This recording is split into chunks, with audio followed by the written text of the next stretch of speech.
Well, drivers, this may be no surprise to you. More than half of our roads are in really bad shape, according to new research just released today. And that doesn't just make for a bad commute. It could be costing you big bucks. Our Spencer Soicher is live along I-10 in Dalrymple right now. Spencer, just how much are we losing here?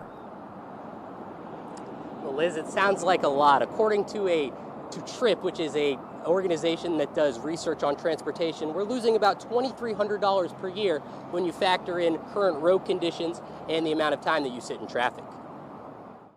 We have an infrastructure problem in Louisiana. I don't know if you knew that. We're letting you know. Randy Cangelosi, the board chairman for the Baton Rouge Area Chamber, isn't alone in his view on transportation issues in Louisiana. They're horrible.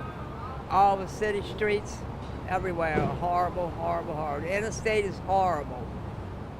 Veterans Highway, you can do 90 miles an hour. The interstate, you do 40.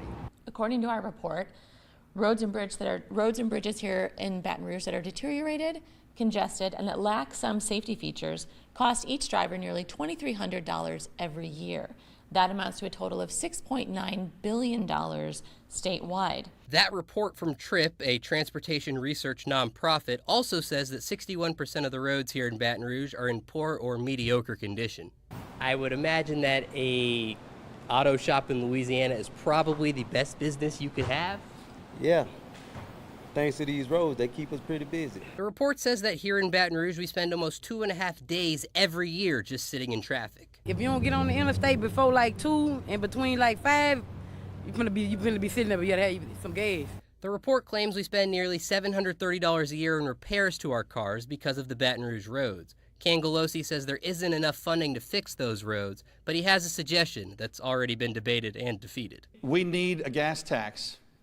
You may not like it, but it is a necessity. It is no longer a luxury. And we keep putting this off, and we're making things worse.